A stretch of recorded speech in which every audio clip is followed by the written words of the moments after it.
Rutahizamu Musa Kamara wahoze muri Rayon Sports ategerejwe mu Rwanda kuri uyu wa gatandatu tariki ya 24 Ukwakira 2020 aho agarutse gukinira iyi kipe ifite abafana benshi mu Rwanda. Musa Kamara wigeze kunyura muri iyi kipe akayivamo muri Kamena 2017 ategerejwe mu Rwanda kuri uyu wa gatandatu tariki ya 24 Ukwakira 2020 saa 3 za nijoro, aje gushyira umukono ku masezerano yamaze kumvikana na Rayon Sports. Azazana na Omar Sidibe usanzwe ukinira iyi kipe mu kibuga hagati, ariko akaba yaragiye iwabo mu biruhuko muri Mali.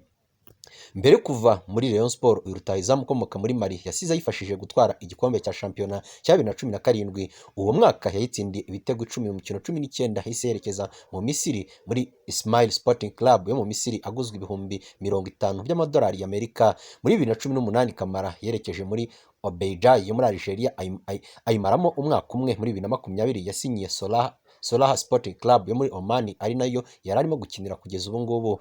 Musa Kamara aje yiyongera ku bandi bakinnyi b'abanyamahanga ba Rayon Sports yamaze kugura, harimo Manase Mutatu Mbedi wavuye muri Gasogi United yo mu gihugu cya Repubulika ya Demokarasi ya Congo, hakaza rutahizamu wundi wavuye muri TP Mazembe Englebert Javit Olega ukina mu kibuga hagati watijwe Rayon Sports avuye muri TP Mazembe. Inzu Rayon Sports izakoreramo umwiherero nyuma y'uko komite y'inzibacyuho ihawe n'urwego rw'imiyoborere gukurikirana ubuzima bwa buri munsi bw'iyi kipe. Rayon Sports mu gihe cy'ukwezi kumwe kuri ubu yamaze kwishyura inzu abakinnyi b'iyi kipe bazabamo bitegura sezo ya 2020-2021. Ni inzu iherereye mu mujyi wa Kigali mu karere ka Kicukiro i Gikondo aharebana n'umudugudu wa Beneri. Ni inzu ifite byose bizakenerwa n'abakinnyi ndetse na staff yayo. Rayon Sports ifite ibyumba 16 byujuje ibyangombwa byose. Biteganyijwe ko iyi kipe ya Rayon Sports izatangira umwiherero mu cyumweru gitaha, nyuma y'uko kuri wa gatandatu tariki ya 24 Ukwakira 2020 hazatorwa ubuyobozi bushya bwa Rayon Sports busimbura ubwari buyobowe na Murenzi Abdallah wari uyoboye inzibacyuho kuva tariki ya 23 Nzeri 2020.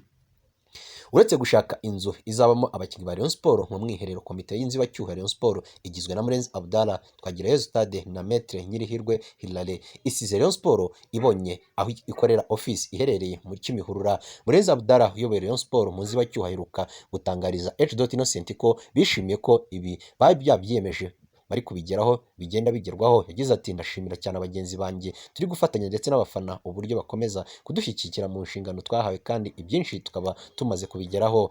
Mu nshingano zahawe komite y'inzibacyuho yagombaga gukora mu gihe cy'iminsi 30 uhereye tariki ya 24 Nzeri 2020 kugera tariki ya 24 Ukwakira 2020 harimo kunoza amategeko y'umuryango no kuyahuza n'itegeko rigenga imiryango itari iya leta, gushyiraho inzego z'umuryango ziteganywa n'amategeko no gukurikirana umunsi ku wundi ibikorwa bya Rayon Sports. Biteganyijwe ko shampiyona y'icyiciro cya mbere cy'umupira w'amaguru mu Rwanda 2020-2021 mu bagabo igomba gutangira tariki ya 4 Ukuboza 2020. El Clasico 2020 Sergio Ramos yagarutse mu kibuga. Stegen ntazakina. Amakuru avuga mu makipe mbere y'umukino kuri wa gatandatu tariki ya 24 Ukwakira 2020 muri Espagne hateganyijwe umukino karundura wa El Clasico uhuza amakipe y'ubukombe muri iki gihugu ukaba uzabera i Camp Nou kwa Barcelona. Umukino utagaragaramo umunyezamu Andres ter Stegen wavunitse. Uyu mukino uteganyijwe kuri uyu wa gatandatu uzatangira saa 10 zuzuye uzabera i Camp Nou ku kibuga cya Barcelona. Ni umukino amakipe yombi agiye gukina afite ibibazo by'umusaruro muke kuko yombi yatsinzwe imikino iheruka gukina muri shampiyona ya Espagne La Liga. Real Madrid yatsinzwe mu rugo n'ikipe yazamutse uyu mwaka igitego 1-0, mu gihe Barcelona yatsinzwe na Getafe igitego 1-0 ijya ku mwanya wa 9 n'amanota 7 mu mikino 4. Real Madrid yo iri ku mwanya wa 3 n'amanota 10, ariko ifite umukino irusha mukeba wayo. Umukino ugiye gukinwa rutahizamu ufatwa nka nimero ya mbere ku isi Lionel Messi atameze neza nyuma yo gushaka gusohoka muri iyi kipe bikanga mu mpeshyi y'uyu mwaka amaze gukinira FC Barcelona. Uteganyije kuri wa gatandatu uzatangira saa 10 zuzuye uzakabera New Camp ku kibuga cya Barcelona. Ni umukino amakipe yombi agiye gukina afite ibibazo by'umusaruro muke kuko yombi yatsinzwe imikino aheruka gukina muri shampiyona ya Liga Espagne. Real Madrid yatsinzwe mu rugo n'ikipe yazamutse mu mwaka kandi Cadiz igitego 1-0, mu gihe Barcelona yatsinzwe na Getafe igitego 1-0 ijya ku mwanya wa 9 n'amanota 7 mu mikino 4. Real Madrid yo iri ku mwanya wa 3 n'amanota 10, ariko ifite umukino irusha mukeba wayo. Uyu mukino ugiye gukinwa rutahizamu ufatwa nka nimero ya mbere ku isi Lionel Messi atameze neza nyuma yo gushaka gusohoka muri iyi kipe bikanga mu mpeshyi y'uyu mwaka amaze gukina FC Barcelona imikino ine akaba yarayitsindiye igitego 1 gusa, anatanga umupira umwe wavuyemo igitego mu mikino 3 iheruka muri shampiyona ya Espagne. Messi ntigeze atsinda igitego. Barcelona kandi izakina uyu mukino idafite umunyezamu wayo nimero ya mbere Marc-André ter Stegen utarakina umukino n'umwe muri uyu mwaka w'imikino kubera imvune. Gusa umutoza Ronald Koeman azaba afite myugariro we Samuel Umtiti na Jordi Alba bazaba bagarutse mu kibuga. Ku ruhande rwa Real Madrid amakuru meza nuko myugariro akaba na kapiteni w'iyi kipe Sergio Ramos wari wagize imvune ku mukino wa Real Madrid yatsinzwemo na Cadiz, ubu yamaze kugaruka mu kibuga, akaba ejo yarakoze imyitozo ku giti cye, akaba azagaragara muri uyu mukino. Zinedine Zidane kandi azaba afite Daniel Carvajal, Alvaro Odriozola bari bamaze igihe batagaragara mu kibuga kubera imvune gusa, ariko ntabwo Real Madrid izaba ifite umukinnyi wo hagati ubafasha ba rutahizamu Matt Odegaard wavunikiye mu ikipe y'igihugu cye cya Norvège, akaba ashobora kuzamara hagati y'ibyumweru 2 cyangwa 3 ari hanze y'ikibuga. Mu babanza bari mu kibuga Sergio Ramos niwe umaze guca agahigo ko gukina imikino myinshi El Clasico kurusha abandi, amaze gukina imikino 46 mu gihe Lionel Messi amukurikiye amaze gukina imikino 43. Aya makipe yombi amaze guhura inshuro 244 mu mikino y'amarushanwa atandukanye. Kuri ubu imwe yatsinzemo indi mikino 96, ariko iyo ubaze La Liga gusa Real Madrid niyo imaze gutsinda imikino myinshi kuko yatsinze imikino 73 mu gihe Barcelona yatsinze imikino 72. Rwigema Yves yavuze ikipe yifuza kuzasubiramo hagati ya Rayon Sport na APR. Myugariro w'iburyo mu ikipe ya Gicumbi yo mu majyaruguru y'u Rwanda, Rwigema Yves akomeje gukorana imbaraga nyinshi kugira ngo azagaruke ku rwego rwiza rwo gukinira imwe mu makipe abiri afite ibigwi n'amateka bikomeye mu Rwanda. Uyu mukinnyi w'imyaka 24 y'amavuko mu myaka 5 ishize yakinaga muri APR Football Club na Rayon Sport. Aya akaba ariyo makipe buri mukinnyi wese w'umunyarwanda aba yifuza gukinamo mbere yo kuba yajya gukina ku ruhando mpuzamahanga nk'umukinnyi wabigize umwuga. Rwigema Yves wagize amahirwe yo gukina mu makipe akunzwe cyane mu Rwanda, gusa akaba atarayagiramo ibihe byiza nk'uko yifuzaga kuyatindamo. Yatangarije ikinyamakuru H.Innocent ko akumbura cyane gukina muri Rayon Sport kuruta uko akumbura gusubira muri APR Football Club. Yagize ati ubundi umukinnyi wese aba agomba gushyira umutima ku ikipe aba abarizwamo kuruta uko yajya gushyira umutima ku makipe yakuze afana cyangwa amakipe yahoze akinira. Gusa inyuma y'ibyo byose nkumbura cyane gukinira ikipe ya Rayon Sport. Rayon Sport na APR Football Club yose ni amakipe buri mukinnyi aba yifuza kuzakinira, ariko njyewe nakuze nkunda Rayon Sport cyane, ndetse mu buzima bwa buri munsi ndakora cyane kugira ngo nzagaruke ku rwego rwo kuba nayisubiramo cyangwa nkajya gukina mu makipe akomeye yo hanze y'u Rwanda. Rwigema n'ikipe ya Gicumbi ntibahiriwe cyane muri uyu mwaka ushize imikino ya 2019 na 2020 ko shampiyona yahagaritswe kubera icyorezo cya COVID-19. Iyi kipe ikaba yari iri ku mwanya wa nyuma n'amanota 15 ihita imanuka mu cyiciro cya kabiri iri kumwe na Heroes. Uyu myugariro n'umwe mu bagize amahirwe yo kwerekeza mu ishuri ryigisha umupira w'amaguru rikomeye ku isi ryitwa Academy Fiality yo mu mujyi wa Valence mu gihugu cya Espagne mu mwaka wa 2014 ku bw'amasezerano y'ubufatanye yari hagati y'uwahoze ari umuyobozi wa Ferwafa Ntagungira Celestin n'uwayoboye ishyirahamwe ry'umupira w'amaguru muri Espagne kuva mu 1988 kugeza 2017 Angel Maria Villa.